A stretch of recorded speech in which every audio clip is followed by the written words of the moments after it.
नमस्कार दोस्तों, आज के इस वीडियो में हम आपके लिए छठ महापर्व की एक सच्ची कहानी लेकर आए हैं। बहुत समय पहले की बात है। एक बुढ़ी अम्मा थी। उनके एक बेटा और एक बहू थे।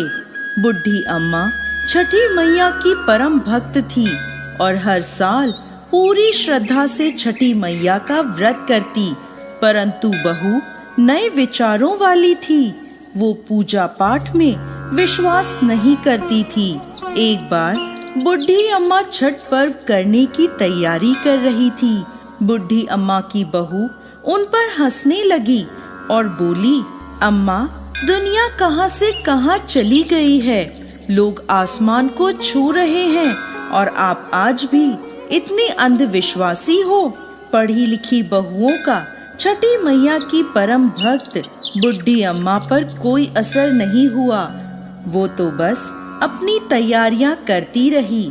बहू फिर बोली, अम्मा, ये सब बेकार की बातें हैं। इस उम्र में 3 दिन तक भूखी रहोगी तो खुद पर ही मुसीबत लाओगी। ना जाने क्यों भूखे प्यासे लोग खुद को सताते हैं। नई बहू की बातें सुनकर बुढ़ी अम्मा मुस्कुराई और बोली, बहू, शादी के बाद मेरे संतान नहीं हो रही थी। तब मैंने इन्हीं छठी मैया के व्रत को किया। तब छठी मैया ने मेरी पुकार सुनी और ये तेरा पति छठी मैया का ही प्रसाद है। तू भी इस वर्ष छठी मैया का व्रत कर। माता तेरी भी पुकार सुनेंगी और तेरी गोद भी हरी हो जाएगी। मगर नए युग की नए सोच वाली बहू किसी का कहा सुनने वाली नहीं थी। बोली, मैं पूजा पाठ नहीं करने वाली। सुंदर पति मिला है, जीवन में हर सुख मिला है, आलीशान घर है, दिन रात मस्त रहती हूँ। पूरे गांव में मुझ जैसा धनवान कोई नहीं है। सासू माँ इस दुनिया में कर्म प्रधान है। बुढ़ी अम्मा के लाख समझाने के बाद भी बहू पर कोई असर ना हुआ। वो नास्तिक थी। इतने में बुढ़ी अम्मा का बेटा वहां आया और बोला, ठीक है, तुम्हें पूजा पाठ नहीं करनी तो मत करो, लेकिन तुम मेरी माँ से झगड़ो मत और जाकर तैयार हो जाओ। छठ माता के घाट पर जाने का समय हो गया है। बहू बिना रुचि के उनके साथ घाट पर जाती है, लेकिन वहाँ पूजा करने की बजाय वो मेला घूमने चली जाती है। कुछ देर बाद उसका पति उसे वहाँ ना पाकर ढूंढने लगता है, तो वो हलवाई के पास स्वादिष्ट पकवानों का मजा लेती नजर आती है। पति उसे कहता है, अरे तुम यहाँ तक आई हो, कुछ देर माँ के साथ बैठो। पत्नी झुंझलाकर बोली, ना जी, मैं पूजा पाठ में नहीं बैठने वाली, मैं तो मेला घूमूंगी। आप ही करो ये पूजा पाठ। पति वहां से चला जाता है और स्नान करने को जैसे ही वो डुबकी लगाता है, डुबकी लगाते ही वो डूब जाता है और जोर जोर से चीखने लगता है, लेकिन किसी को भी उसकी आवाज नहीं आती। जैसे ही बुढ़ी अम्मा को पता चला उसका बेटा डूब गया, वो जोर जोर से रोने लगी और छठी मैया से बोली, माँ, मुझसे तेरी भक्ति में कौन सी कमी रह गई जो तूने मेरी गोद सूनी कर दी। बोलो माँ, हमसे ऐसी क्या भूल हो गई।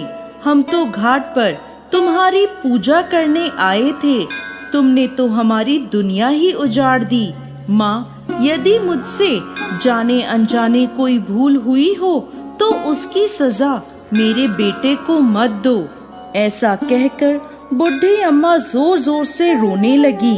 उधर मेले में शोर मचा कि घाट पे एक व्यक्ति डूब गया है। सुनकर बहू दौड़ी दौड़ी वहां आती है और देखती है कि उसकी सास रो रही है और उसका पति डूब गया है, तो उसे सदमा लग जाता है। वो जोर जोर से चीखती हुई बुढ़ी अम्मा से कहती है, मैंने पहले ही कहा था अम्मा, ये छठ के चक्कर में मत पड़ो। सब ढोंग है, अंधविश्वास है। और देखो, आज मेरा पति मुझसे दूर चला गया। ये घटना देखकर सभी लोग मन में छठी माता को पुकारते हैं, हे माँ, इस बुढ़िया की पुकार सुन लो। छठी मैया तो है ही दयालु, माता कभी अपने भक्तों को निराश नहीं करती। इधर पुत्र वियोग में बुढ़ी अम्मा जैसे ही जान देने नदी में कूदने लगती है, तभी नदी में से एक लहर उठती है और उसी लहर में से बुढ़ी अम्मा का बेटा बाहर आ जाता है। ये देख छठ घाट पर खड़े सभी लोगों की आंखें खुली की खुली रह जाती हैं। बुढ़ी अम्मा खुशी से रोने लगती है, बहू भी खुशी के मारे जोर जोर से रोने लगती है। इतने में तेज गर्जना के साथ छठी मैया प्रकट हुई और बोली, मैं कभी अपने बच्चों का अहित नहीं करती। मैंने तुम्हारी आंखों से अज्ञान का पर्दा हटाने के लिए तुम्हारे पति को पानी में डुबाया था। मैं सदैव अपने भक्तों की रक्षा करती हूँ। इस कलयुग में जो भक्त मेरी पूजा करता है, मैं उसकी मनोकामना पूर्ण करती हूँ। ये कहकर छठी मैया अंतर ध्यान हो गईं और घाट पर मौजूद सभी लोगों ने छठी मैया की जय जयकार करी।